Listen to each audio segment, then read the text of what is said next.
បាទសួស្តីអតិថិជន iCAR ទាំងអស់គ្នាបង្ហាញពីគំរូរថយន្ត Toyota Highlander Limited បាទដែលបានអញ្ជើញមកដំឡើងនៅមញ៉េជប៉ុនម៉ាក Pioneer ជំនួសឲ្យមញ៉េចិនបាទដែលដំឡើងត្រូវបានធ្លាក់គុណភាពសម្លេងយ៉ាងខ្លាំងបាទដោយសារតែការដំឡើងពីមុនគឺកាត់ផ្ដាច់នៅប្រព័ន្ធ amplification បាទអញ្ចឹងធ្វើឲ្យគុណភាពសម្លេងធ្លាក់យ៉ាងខ្លាំងអញ្ចឹងគឺយើងផ្លាស់ប្ដូរមញ៉េជប៉ុនមកវិញឃើញថាមានសម្លេងព្រោះបាទ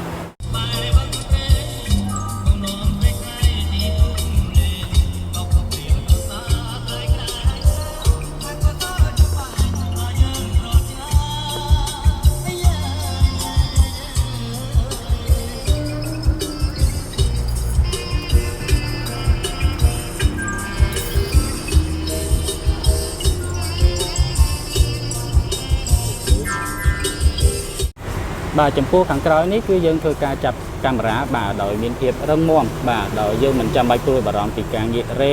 ផ្លាស់ទីនៃកាមេរ៉ានោះទេបាទគឺមានភាពសុភាពលក្ខណៈជាប់បែបនេះបាទហើយមានតម្រងស្អាតតែម្ដងបាទដោយយើងមើលពីក្រោយគឺមិនចាប់អារម្មណ៍ថាមានកាមេរ៉ាផងបាទគឺមានសុភាពលក្ខណៈស្អាតមែនទែន